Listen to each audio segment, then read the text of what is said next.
हफ्तों से यूरोपीय देशों को झुलसा रही जंगल की आग अब जर्मनी तक पहुंच चुकी है और पूर्वी जर्मनी में नेशनल पार्क में एक भयानक आग लग गई है। बोहेमियन स्विट्जरलैंड नेशनल पार्क का बड़ा हिस्सा आग की चपेट में है। यहाँ भीषण गर्मी और तेज हवाओं की वजह से यहाँ रविवार को आग लगी थी, जिसे बुझाने की कोशिशें लगातार जारी हैं। दक्षिण पूर्व की ओर कई और देश चेक रिपब्लिक के नेशनल पार्क में लगी आग को बुझाने में लगे हैं। भारी संख्या में दमकल कर्मियों के अलावा हेलीकॉप्टर से आग बुझाने की कोशिशें जारी हैं। रविवार को लगी इस आग को बहुत हद तक काबू में पा लिया गया था, लेकिन सोमवार को फिर से चली तेज हवाओं की वजह से ये फिर भड़क उठी। पार्क का करीब 30 हेक्टेयर इलाका और बाकी जर्मन सीमा पर मौजूद कुछ इलाके आग की चपेट में हैं। अधिकारी मान रहे हैं कि अभी आग को बुझाने में कई और दिन लग सकते हैं। हालांकि इस आग की घटना में अभी तक किसी के हताहत होने की कोई खबर नहीं है।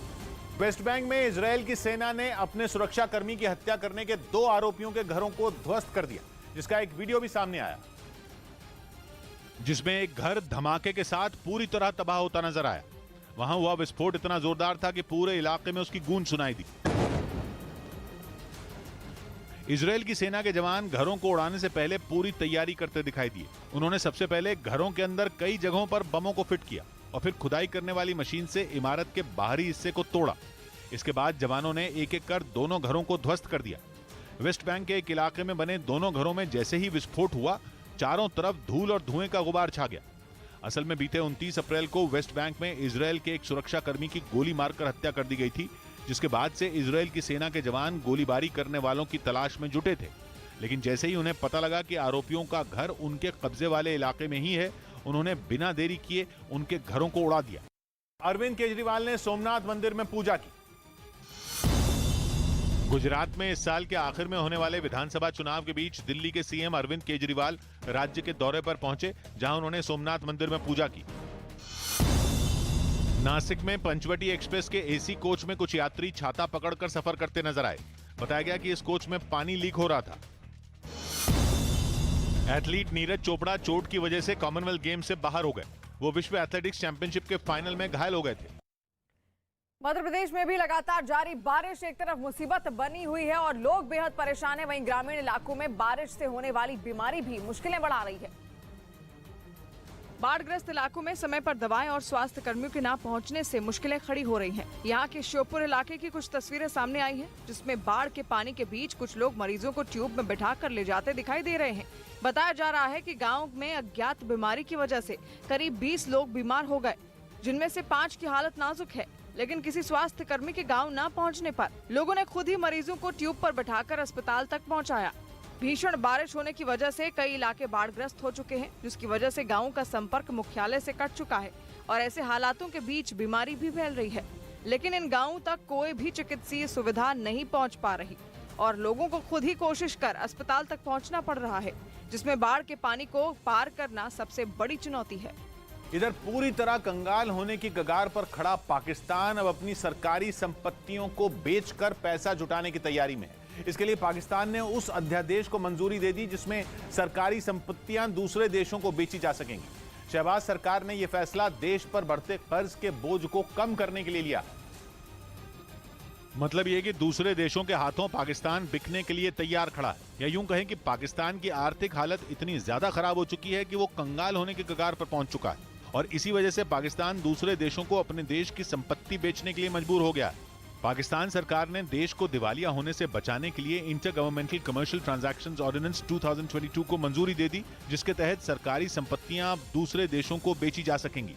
और पाकिस्तान सरकार के इस कदम के बाद अब कैबिनेट कमेटी के फैसलों को न तो अदालतों में चुनौती दी जा सकेगी और न ही कोई एजेंसी इन सौदों की जांच कर सकेगी, जिसका सीधा मतलब यह है कि पाकिस्तान सरकार बेधड़क देश की संपत्ति को दूसरे देशों को बेच सकेगी। ये अध्यादेश पाकिस्तान के राज्यों या प्रांतों को दूसरे देशों के साथ लेन देन के लिए भी पूरी छूट देता है। पाकिस्तान सरकार को यह बिल तब लाना पड़ा जब यूएई ने पिछला कर्ज नहीं चुकाने की वजह से मई में पाकिस्तान को नया कर्ज देने से साफ इनकार कर दिया था। पाकिस्तान सरकार का दावा है कि इस फैसले से देश गर्त में जाने से बच जाएगा। हालांकि वहां के राष्ट्रपति आरिफ अलवी ने अभी तक इस अध्यादेश पर दस्तखत नहीं किए हैं। हर घर तिरंगा अभियान की झलक ट्रेनों पर भी दिखेगी।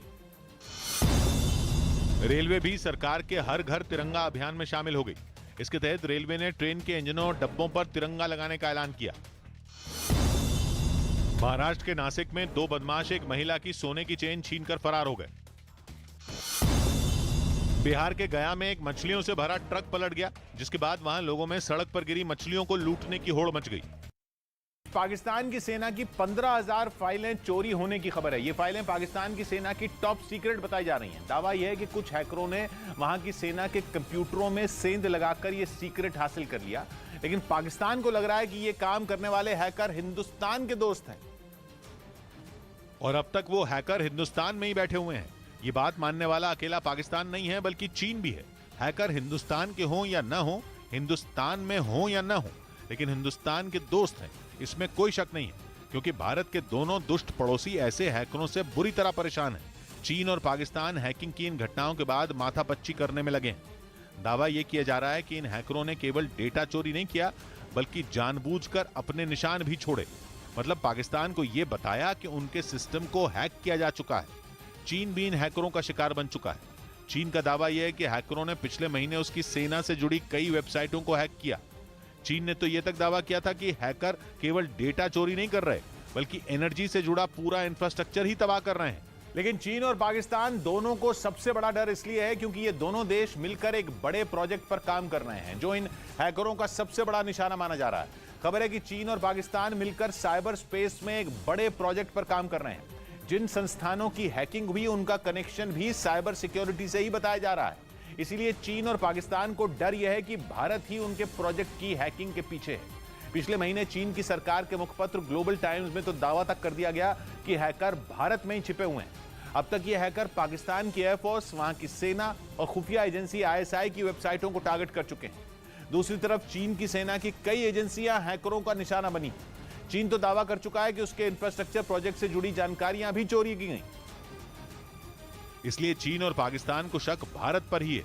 दोनों को लगता है कि या तो इसके पीछे भारत है या फिर भारत की शय पर ऐसा हो रहा है। हालांकि दोनों के पास ऐसा कहने के पीछे कोई सबूत नहीं है। हकीकत तो यह है कि भारत खुद कुछ शरारती हैकरों से परेशान है। भारत की संवेदनशील जानकारियां चुराने के लिए हैकिंग की कोशिश कई बार हुई है। भारत ने तो चीन और पाकिस्तान में हैकरों के होने के सबूत तक दिए हैं, बल्कि चीन के हैकर तो पूरी दुनिया में ऐसी शरारतों के लिए बदनाम है। पिछले करीब 2 साल में भारत के खिलाफ ऐसी कोशिश कई बार हुई है। 2020 में मुंबई में बिजली संकट तक पैदा हो गया था, जिसके पीछे हैकिंग को ही वजह माना गया था। और पाकिस्तान के पंजाब प्रांत के नए सीएम पद के रूप में चौधरी परवेज इलाही ने शपथ ले ली है। परवेज इलाही का संगठन PMLQ पूर्व प्रधानमंत्री इमरान खान का सहयोगी दल है। दरअसल पाकिस्तान की सुप्रीम कोर्ट में हमजा शरीफ की जीत को चुनौती दी गई थी, जिसके बाद सुप्रीम कोर्ट ने फैसला सुनाते हुए हमजा को हटा दिया था। हमजा शरीफ पाकिस्तान के प्रधानमंत्री शहबाज शरीफ के बेटे हैं।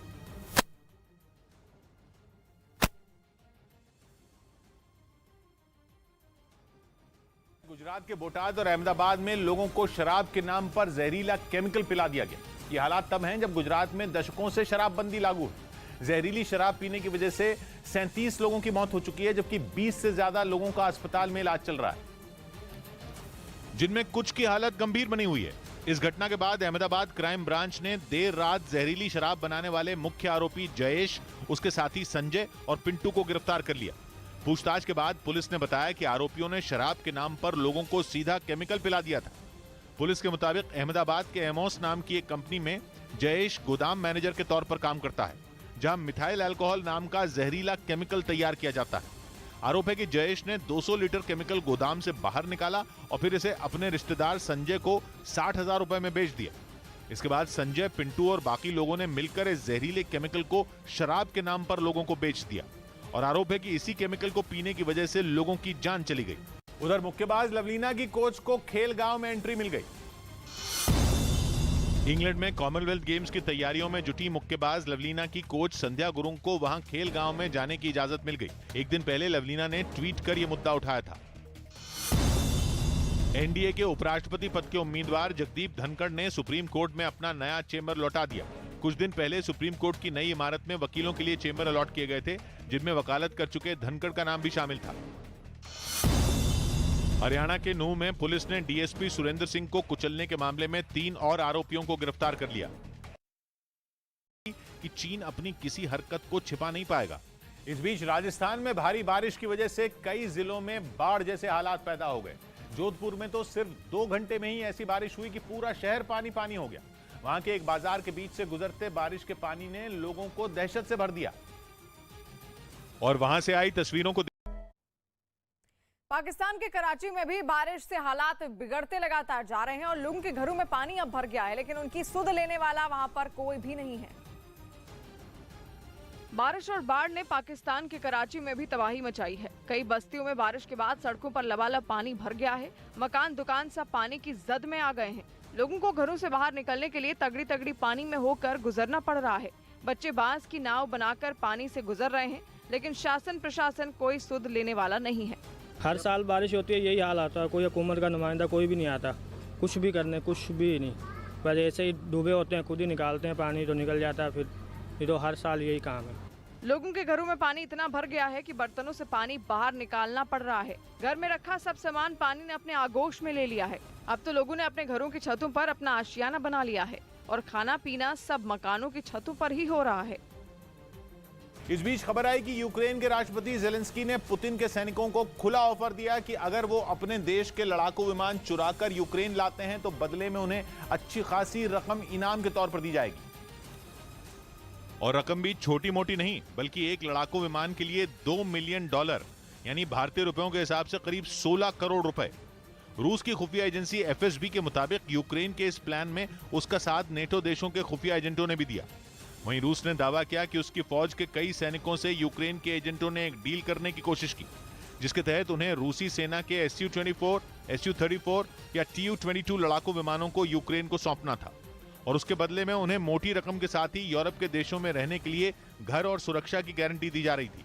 रूस ने आरोप लगाया कि इस साजिश में यूक्रेन का साथ ब्रिटेन भी दे रहा था। वहां के एक पत्रकार ने रूसी सैनिक को इसके लिए $4000 यानी कि 30 लाख रुपए एडवांस देने की बात भी कही। लेकिन इससे पहले कि यूक्रेन का प्लान कामयाब हो पाता, रूस की खुफिया एजेंसी ने उसका भंडाफोड़ कर दिया, जिसके बाद यूक्रेन को हवाई हमले का डर सताने लगा और उसने अपनी सुरक्षा के लिए कीव समेत कई बड़े शहरों में पोर्टेबल एयर डिफेंस सिस्टम की तैनाती बढ़ा दी। इधर सोनिया गांधी से नेशनल हेराल्ड केस में हुई पूछताछ के खिलाफ पूरे देश में कांग्रेस के कार्यकर्ता फिर सड़कों पर उतर आए। इस मामले में सोनिया गांधी दूसरी बार ईडी के सामने पेश हुई, जिसके विरोध में कांग्रेस ने कई जगहों पर मोर्चा खोल दिया। लखनऊ में तो पार्टी के कार्यकर्ताओं ने पुलिस से धक्का मुक्की तक की। वो किसी भी कीमत पर विधानसभा तक पहुंचना चाहते थे, लेकिन पुलिस ने पहले से ही वहां तक जाने के सभी रास्तों पर बैरिकेड लगा दिए थे। प्रदर्शनकारी कुछ देर तक तो उन बैरिकेड के पीछे खड़े रहे, लेकिन जल्द ही उन्होंने बैरिकेड को गिराना शुरू कर दिया। हालांकि पुलिस वालों ने उन्हें मजबूती से पकड़े रखा, जिससे प्रदर्शनकारी आगे नहीं बढ़ सके। तभी कांग्रेस के कुछ कार्यकर्ता किसी तरह बैरिकेड तोड़कर आगे निकलने में कामयाब हो गए और ये मौका मिलते ही उन्होंने चलने के बजाय दौड़ना शुरू कर दिया ताकि वो विधानसभा तक तुरंत पहुंच सके। प्रदर्शनकारियों को आगे बढ़ते देख कुछ पुलिस वाले उनके पीछे दौड़ पड़े। उन्होंने कुछ को तो पकड़ लिया, लेकिन उनमें कई काफी आगे तक निकल चुके थे और ये देखकर पुलिस वालों के हाथ पांव फूल गए, क्योंकि अगर प्रदर्शनकारी विधानसभा तक पहुंच जाते तो वहां हंगामा बढ़ सकता था। लेकिन पुलिस की लाख कोशिश के बावजूद कांग्रेस के कुछ कार्यकर्ता विधानसभा तक पहुंच ही गए और फिर वही हुआ जिसका पुलिस को डर था। वहां प्रदर्शनकारियों की वजह से ट्रैफिक जैम हो गया, जिसके बाद पुलिस ने उन लोगों पर सख्ती बरतनी शुरू कर दी। फिर देखिए किस तरीके से पुलिस ने सख्ती यहाँ पर बरती है। लगातार यहाँ पर देखिए किस तरीके से पुलिस पीछे की तरफ खदेड़ते हुए। पुलिस की इस कार्रवाई पर भड़के प्रदर्शनकारी विधानसभा के बाहर ही जमीन पर बैठ गए। हालांकि थोड़ी ही देर में उन्हें जबरदस्ती वहां से उठाया गया और हिरासत में लेकर पुलिस की गाड़ियों में बैठा दिया गया। इसके अलावा भी लखनऊ में कई जगहों पर पुलिस और प्रदर्शनकारियों के बीच धक्का मुक्की हुई। और सोनिया गांधी से पूछताछ के विरोध में दिल्ली में भी कांग्रेस ने सड़कों पर उतरकर अपना विरोध जताया। इस प्रदर्शन में पार्टी के कई बड़े नेता शामिल हुए, जिनकी अगुवाई राहुल गांधी ने की। उन्होंने पार्टी के बड़े नेताओं और कई कार्यकर्ताओं के साथ संसद के बाहर प्रदर्शन किया। इस दौरान राहुल गांधी विजय चौक पर धरने पर बैठ गए, जिसके बाद पुलिस के बड़े अधिकारियों ने उन्हें वहां से हटने की कई बार अपील की, लेकिन वो नहीं माने, जिस पर पुलिस ने उन्हें हिरासत में ले लिया। उनके साथ पार्टी के बड़े नेताओं को भी पुलिस ने अपनी गाड़ी में बैठा दिया। इस कार्रवाई पर भड़के कांग्रेस नेताओं ने केंद्र सरकार पर हमला बोला। एजेंसीज का इस्तेमाल करना है विपक्ष की आवाज को कुचलने के लिए और खासकर कांग्रेस के नेताओं को टारगेट करने के लिए। दिल्ली में यूथ कांग्रेस के भी कई कार्यकर्ताओं ने अपना विरोध जताया। इस दौरान यूथ कांग्रेस के राष्ट्रीय अध्यक्ष श्रीनिवास बीवी को पुलिस जबरदस्ती गाड़ी में बैठाकर थाने ले गई। और बोलीविया की राजधानी लापाज में एक व्यावसायिक इमारत के हिस्से में भीषण आग लगी हुई है और हादसे में किसी के हताहत होने की फिलहाल कोई खबर नहीं, लेकिन भारी नुकसान की आशंका जताई जा रही है। लापास की ग्रीन विया मॉल में अचानक 13वीं मंजिल पर भीषण आग लग गई और देखते ही देखते आग बिल्डिंग के पूरे हिस्से में फैल गई। हालांकि आग से किसी के हताहत होने की खबर नहीं है। आग बिल्डिंग के ऊपरी हिस्से में लगी थी तो कई किलोमीटर से देखी जा सकती थी। आग देख आसपास के लोग भारी संख्या में जुटने लगे। कई लोग आग का वीडियो बनाते नजर आए। आग की सूचना फायर ब्रिगेड को दी गई और कुछ देर बाद पहुंचे दमकल कर्मियों ने आग की लपटों पर काबू पा लिया। जानकारी के मुताबिक आग से करीब 200 लोग प्रभावित हुए, जिनमें कुछ ने 2014 में अपनी दुकानें खरीदी थी। इधर दावा किया जा रहा है कि बिल्डिंग का निर्माण अवैध तरीके से किया गया था। उधर कांग्रेस के विरोध पर अनुराग ठाकुर ने तंज किया। केंद्रीय मंत्री अनुराग ठाकुर ने सोनिया गांधी की पेशी के मुद्दे पर कांग्रेस के प्रदर्शन को गलत बताया कि गांधी परिवार से जांच करनी भी गुनाह है। भोपाल में बीटेक के एक छात्र की संदिग्ध हालात में मौत के मामले में परिवार ने उसकी हत्या की आशंका जताई। साथ ही उन्होंने बताया कि उन्हें अपने बेटे के मोबाइल के जरिए सिर तन से जुदा करने का मैसेज भी मिला था। हालांकि पुलिस ने अपनी शुरुआती जांच में खुदकुशी का शक जताया था, लेकिन अब राज्य सरकार ने इस मामले में एसआईटी जांच के आदेश दे दिए। इसमें एसआईटी बना बिंदु से विस्तार से जांच की। पद्मश्री से सम्मानित डॉक्टर सुशोभन बनर्जी का 83 साल की उम्र में कोलकाता में निधन हो गया। वो गरीबों का 1 रुपए में इलाज करने के लिए मशहूर थे। उनके निधन पर प्रधानमंत्री और सीएम ममता बनर्जी समेत कई नेताओं ने दुख जताया। जयपुर में बढ़ती गोल्ड तस्करी के नए मॉड्यूल ने जांच एजेंसियों को हैरानी में डाल दिया। दावा किया जा रहा है कि जितना सोना जयपुर एयरपोर्ट पर कार्रवाई में पकड़ा जाता है, उससे कहीं ज्यादा सोना तस्कर चालाकी से निकाल लेते हैं। मतलब ये कि लगातार एक्शन के बाद भी खाड़ी देशों में बैठे तस्कर इतने शातिर हैं कि वो अधिकारियों की नाक के नीचे से सोना उड़ा ले जा रहे हैं। लेकिन सवाल यह है कि आखिर जयपुर सोने की तस्करी का अड्डा क्यों बनता जा रहा है? असल में इसकी सबसे बड़ी वजह है जयपुर का ज्वेलरी बाजार, जो देश का सबसे बड़ा बाजार है। इसी वजह से वहां से सोने की डिमांड भी ज्यादा है। दावा किया जा रहा है कि जब से इंपोर्ट ड्यूटी 5 से बढ़कर 15% की गई है, तब से सोने की तस्करी और बढ़ गई है, क्योंकि इंपोर्ट ड्यूटी बढ़ने से देश में सोना खरीदना महंगा हो चुका है। लेकिन स्मगलिंग के जरिए 1 किलो सोने के दाम में 5 से 6 लाख रुपए का अंतर आता है। और यही वजह है कि बड़े मुनाफे के इस खेल में तस्कर हर रिस्क उठाने को तैयार रहते हैं। यही नहीं, सोने की तस्करी के लिए तस्करों ने विदेशी लड़कियों का भी इस्तेमाल शुरू कर दिया। और इसका पता तब चला जब 11 जुलाई को बैंकॉक से मोटे मोटे सोने के कंगन और चेन पहनकर 3 लड़कियां जयपुर एयरपोर्ट पहुंची। शक होने पर तीनों की जांच की गई तो उनके पास से 90 लाख की कीमत का 800 ग्राम सोना मिला। लेकिन तीनों के खिलाफ कोई खास कानूनी कार्रवाई नहीं हुई, क्योंकि 20 लाख तक की कीमत का सोना विदेश से लाने पर कोई सजा या गिरफ्तारी नहीं हो सकती है। हालांकि उससे ज्यादा का सोना लाने पर 7 साल की सजा का प्रावधान है। और तस्करों ने कानून की इसी खामी का फायदा उठाकर तस्करी के नए मॉड्यूल का इस्तेमाल शुरू किया।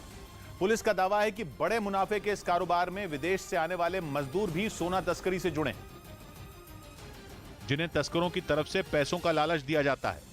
लेकिन बड़ी बात यह कि सोना तस्करी में शामिल ज्यादातर मजदूर राजस्थान के होते हैं। इनमें सीकर, चुरू, झुंझुनू और नागौर जिले के हजारों लोग खाड़ी देशों में काम करने के लिए जाते हैं। सभी गरीब परिवारों से होते हैं। ऐसे में गोल्ड स्मगलर इन लोगों को रुपए या फ्री टिकट का लालच देकर स्मगलिंग के लिए तैयार कर लेते हैं। खाड़ी देशों में बैठे स्मगलर हवाला से रुपए मंगवाते हैं और इन मजदूरों या यूं कहें कि कुरियर के जरिए सोना भारत भेज देते हैं। सोने की तस्करी में मुनाफा इतना ज्यादा होता है कि 1-2 बार सोना पकड़ा भी जाए तो उन्हें कोई बड़ा नुकसान नहीं होता। और इसी वजह से सुरक्षा एजेंसियां खाड़ी देशों से आने वाली डायरेक्ट फ्लाइट से उतरने वाले यात्रियों पर कड़ी नजर रखती।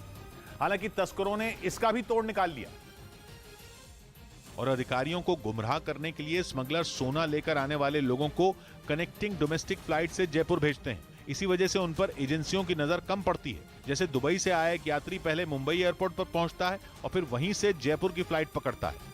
ऐसे में उसे मुंबई एयरपोर्ट पर क्लियरेंस नहीं लेना पड़ता। वहीं जयपुर में वो एक तरह से डोमेस्टिक पैसेंजर बनकर लैंड करता है, तो उस पर अधिकारियों की नजर उतनी सख्त नहीं होती। ऐसे में तस्कर आसानी से गोल्ड लेकर बाहर निकल जाता है। हालांकि कई मामलों में अधिकारी संदिग्ध यात्रियों को ट्रैक करते रहते हैं। राजस्थान के भरतपुर से रोंगटे खड़े कर देने वाला वीडियो सामने आया। वहां एक लड़का बंदूक से हवा में फायरिंग करता दिखाई दिया। यह वीडियो सोशल मीडिया पर वायरल हो गया, जिसमें काले रंग की शर्ट पहना एक लड़का अंधाधुंध हवा में फायरिंग करता नजर आया। जो वीडियो सामने आया उसमें घर की छत पर बर्थडे पार्टी चल रही थी। इसी बीच एक लड़के ने बंदूक से फायरिंग शुरू कर दी और देखते ही देखते उसने हवा में 4 गोली दाग दी। इस दौरान वहां मौजूद कुछ लोग उस लड़के के साथ सेल्फी लेते दिखाई दिए। वीडियो सोशल मीडिया पर वायरल होने के बाद पुलिस मामले की जांच में जुट गई।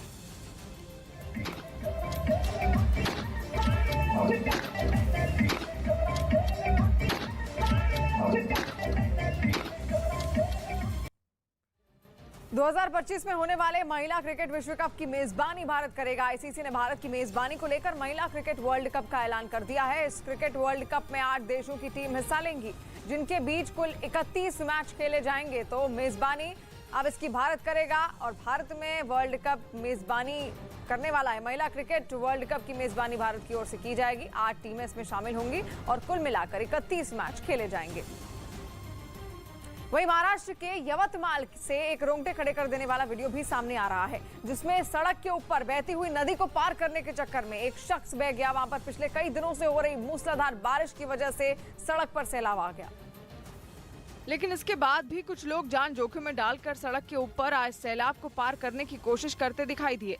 इस दौरान उनमें से एक का संतुलन बिगड़ा और वो पानी के तेज बहाव के साथ बहने लगा।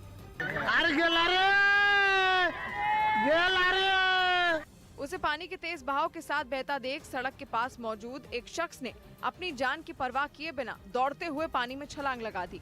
काफी दूर तक तैरने के बाद आखिरकार वो पानी में बह रहे आदमी तक पहुंचने में कामयाब हो गया। इस तरह से पानी के सैलाब में डूब रहे आदमी की जान बच गई, जिसके बाद वहां मौजूद लोगों ने राहत की सांस ली।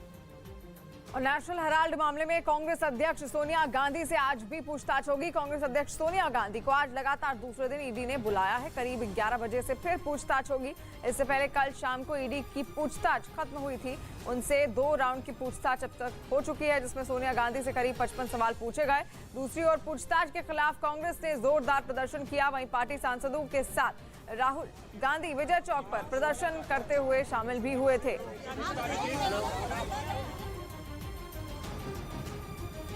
उधर यूक्रेन ने रूसी सेना पर ताबड़तोड़ हमले शुरू कर दिए हैं, जिसके लिए उसने घातक मिसाइल सिस्टम तोचका यू का इस्तेमाल किया और सबूत के तौर पर उसकी तरफ से इन हमलों का एक वीडियो भी बाकायदा जारी किया गया। हालांकि यूक्रेन ने ये नहीं बताया कि ये हमले किस जगह किए गए, लेकिन हमले का जो वीडियो सामने आया उसमें एक सुनसान जगह पर यूक्रेन की सेना के तबाही मचाने वाले मिसाइल सिस्टम तोचका यू हमले के लिए तैयार होते दिखाई दिए और जैसे ही इनसे मिसाइल दागने का सिलसिला शुरू हुआ, पूरे इलाके में धुएं का खौफनाक गुबार फैल गया। यूक्रेन ने इन हमलों में रूसी सेना के कई अहम ठिकाने और हथियारों के बड़े गोदाम तबाह करने का दावा किया। और इस बार पुतिन की फौज के खिलाफ यूक्रेन ने जिस तोचका यू मिसाइल सिस्टम का इस्तेमाल किया है, उसकी मदद से 120 किलोमीटर दूर से दुश्मन के ठिकानों को निशाना बनाया जा सकता है और ये मिसाइल सिस्टम महज 20 मिनट के अंदर हमले के लिए तैयार हो जाता है। इसकी मदद से दागी जाने वाली एक मिसाइल की लंबाई करीब 6.5 मीटर और वजन 2000 किलो होता है और ये मिसाइल अपने साथ करीब 500 किलो विस्फोटक लेकर उड़ान भरती है। इधर रणवीर सिंह के खिलाफ बीजेपी ने प्रदर्शन किया। मध्य प्रदेश के इंदौर में कुछ बीजेपी कार्यकर्ताओं ने रणवीर सिंह के बिना कपड़ों की तस्वीरें खिंचवाने के मामले पर प्रदर्शन किया। साथ ही रणवीर के लिए कुछ कपड़े भी जुटाए गए। उत्तर प्रदेश एसटीएफ ने बेरोजगारों को नौकरी का झांसा देकर ठगी करने वाले एक गिरोह का पर्दाफाश किया और इस मामले में 3 आरोपियों को गिरफ्तार कर लिया। मुंबई के पास करजत रेलवे स्टेशन पर ट्रेन में चढ़ते समय एक बुजुर्ग का संतुलन बिगड़ गया, जिसके बाद एक यात्री ने सूझबूझ दिखाते हुए उनकी जान बचा ली। उधर पुतिन की नई नवेली पनडुब्बी से अमेरिका के होश उड़े हुए हैं। ऐसा इसलिए क्योंकि रूस की बेलग्रद नाम की ये पनडुब्बी दुनिया की सबसे लंबी सबमरीन। इस महीने की शुरुआत में ही रूस की नौसेना ने उसकी डिलीवरी ली थी और तभी से ही दुनिया भर के रक्षा विशेषज्ञों को डर है कि रूस की ये विशाल पनडुब्बी समंदर में नया शीत युद्ध छेड़ सकती, क्योंकि रूस की ये सबमरीन असल में उसका ऐसा जासूस है जो पानी में छिपे रहकर दुश्मन के बारे में एक-एक जानकारी तो जुटाएगी ही, रूस के परमाणु हथियार रखने का जरिया भी होगी। रूस की बेलग्रद पनडुब्बी 608 फीट लंबी है। दुनिया में इतनी लंबी सबमरीन आज तक किसी देश ने नहीं बनाई, अमेरिका ने भी नहीं। उसके पास भी इतनी लंबी पनडुब्बी नहीं है। अमेरिका के पास जो ओहायो क्लास सबमरीन है वो भी 569 फीट लंबी है। इसलिए डिफेंस एक्सपर्ट्स की सुई रूस की पनडुब्बी की लंबाई पर अटकी है। उन्हें शक है कि रूस ने अपनी पनडुब्बी इतनी ज्यादा लंबी इसलिए बनाई है ताकि दुनिया का पहला परमाणु हथियारों से लैस स्टेल्थ टॉर्पीडो उसके अंदर फिट हो सके। और अगर ऐसा हुआ तो समंदर में रूस और अमेरिका की पनडुब्बियां एक दूसरे के खून की प्यासी हो जाएंगी और उनके आमने सामने आने की वो घटनाएं फिर आम हो जाएंगी जो कि 30 साल पहले कोल्ड वॉर के वक्त होती थी। क्योंकि रूस की पनडुब्बी उसके Poseidon nuclear under water drone को रखने के लिए बनाई गई है और पोसाइडन पुतिन के 6 सुपर वेपन में एक है जिसे दुनिया उनका ब्रह्मास्त्र मानती है। रूस का मीडिया तो दावा करता है कि पोसाइडन जापान के हिरोशिमा पर दागे गए बम से भी 100 गुना ज्यादा ताकतवर है। वो ऐसा हथियार है जो समंदर के किनारे बसे किसी भी शहर को नक्शे से मिटा सकता है। खुद अमेरिका में रक्षा विशेषज्ञ मान चुके हैं कि रूस के पोसाइडन का मकसद समुद्री तट पर बसे अमेरिका के शहरों में रेडियो एक्टिव सुनामी लाना है, क्योंकि पोसाइडन ऐसा परमाणु हथियार है जो फटते ही तुरंत तो तबाही मचाएगा ही, इलाके में इतना जबरदस्त रेडिएशन भी फैला देगा कि दशकों तक वहां जीवन मुमकिन ही नहीं होगा। पाकिस्तान के पंजाब प्रांत के नए सीएम पद के रूप में चौधरी परवेज इलाही ने शपथ ले ली है। परवेज इलाही का संगठन PMLQ पूर्व प्रधानमंत्री इमरान खान का सहयोगी दल है। दरअसल पाकिस्तान की सुप्रीम कोर्ट में हमजा शरीफ की जीत को चुनौती दी गई थी, जिसके बाद सुप्रीम कोर्ट ने फैसला सुनाते हुए हमजा को हटा दिया था। हमजा शरीफ पाकिस्तान के प्रधानमंत्री शहबाज शरीफ के बेटे हैं। इस बीच दावा किया गया कि देश में जल्द ही शुरू होने वाली 5G सर्विस से सेना को बड़ी मदद मिलेगी। 5G के लिए स्पेक्ट्रम की नीलामी शुरू हो चुकी है और कहा जा रहा है कि इसके आने के बाद देश की इंटरनेट सेवा में क्रांति आ जाएगी, क्योंकि इसकी रफ्तार 4G से 10 गुना ज्यादा तेज होगी और इंटरनेट की यही रफ्तार सेना के लिए नई धार बन जाएगी। अमेरिकी सेना ने तो पहले से ही 5G सर्विस से जुड़े उपकरणों पर बहुत ज्यादा निवेश कर रखा है, जो ये बताने के लिए काफी है कि आने वाले दिनों में ये भारतीय सेना के लिए भी अहम होने वाली है। और ऐसा इसलिए क्योंकि 5G सर्विस से मिलने वाली जानकारी इतनी तेज और सटीक होगी कि जंग के दौरान या फिर किसी ऑपरेशन के वक्त तुरंत फैसला लेने में आसानी होगी। और कहा जा रहा है कि इसके इस्तेमाल के बाद जमीन हो, आसमान हो या फिर समंदर, हर जगह मौजूद सेना के जवान आपस में और भी बेहतर तरीके से मिलकर काम कर पाएंगे, क्योंकि सेना अपने उपकरणों में बड़े पैमाने पर सेंसर का इस्तेमाल करती है, जो लगातार जानकारियां एक से दूसरी जगह पहुंचाने का काम करते हैं। फिर वो किसी जवान के हेलमेट में लगा कैमरा हो या फिर विमानों में लगे रडार, दोनों सेंसर की मदद से जानकारी साझा करते हैं। कहा जा रहा है कि 5G सर्विस आने के बाद ये जानकारी इतनी सटीक हो जाएगी कि किसी भी तरह की गलती की गुंजाइश नहीं रहेगी। माना जा रहा है कि 5G सर्विस के इस्तेमाल से जंग के हालात में सेना के अलग अलग हिस्से एक दूसरे के साथ बेहतर तालमेल बना पाएंगे, क्योंकि इसके जरिए जवान, सेना की गाड़ियां, कमांड पोस्ट, जंगी जहाज और लड़ाकू विमानों को एक साथ सटीक जानकारी भेजना आसान होगा। यानी सीधे शब्दों में कहें तो 5G सर्विस सेना के लिए एक गेम चेंजर साबित हो सकती है। अमेरिका के मैसाचुसेट्स से हैरान करने वाला वीडियो सामने आया, जिसमें एक वेल समंदर के बीच एक नाव पर हमला करती दिखाई दी। ये वीडियो सोशल मीडिया पर वायरल हो गया, जिसमें एक वेल नाव पर छलांग लगाती नजर आई। जो वीडियो सामने आया उसमें एक नाव समंदर में आगे की तरफ बढ़ती दिखाई दी। जैसे ही नाव के सामने वेल आई, नाव वहीं रुक गई। तभी वो वेल पानी से बाहर निकली और उसने सामने खड़ी नाव पर हमला कर दिया। ये हमला इतना जोरदार था कि नाव का पीछे का हिस्सा हवा में उड़ गया और वो पलटते पलटते बची, जिससे वहां हड़कंप मचा और नाव में सवार लोग चिल्लाने लगे। हालांकि गनीमत रही कि इस हमले में किसी को नुकसान नहीं पहुंचा। बीते कई हफ्तों से यूरोपीय देशों को झुलसा रही जंगल की आग अब जर्मनी तक पहुंच चुकी है। पूर्वी जर्मनी में नेशनल पार्क में भयानक आग लगी हुई है। बोहेमियन स्विट्जरलैंड नेशनल पार्क का बड़ा हिस्सा आग की चपेट में है। यहाँ भीषण गर्मी और तेज हवाओं की वजह से यहाँ रविवार को आग लगी थी, जिसे बुझाने की कोशिशें लगातार जारी हैं। दक्षिण पूर्व की ओर कई और देश चेक रिपब्लिक के नेशनल पार्क में लगी आग को बुझाने में लगे हैं। भारी संख्या में दमकल कर्मियों के अलावा हेलीकॉप्टर से आग बुझाने की कोशिशें जारी हैं। रविवार को लगी इस आग को बहुत हद तक काबू में पा लिया गया था, लेकिन सोमवार को फिर से चली तेज हवाओं की वजह से ये फिर भड़क उठी। पार्क का करीब 30 हेक्टेयर इलाका और बाकी जर्मन सीमा पर मौजूद कुछ इलाके आग की चपेट में हैं। अधिकारी मान रहे हैं कि अभी आग को बुझाने में कई और दिन लग सकते हैं। हालांकि इस आग की घटना में अभी तक किसी के हताहत होने की कोई खबर नहीं है। इधर इलाहाबाद हाई कोर्ट से आशीष मिश्रा को झटका लगा। इलाहाबाद हाई कोर्ट की लखनऊ बेंच ने लखीमपुर मामले में आरोपी आशीष मिश्रा की जमानत याचिका खारिज कर दी।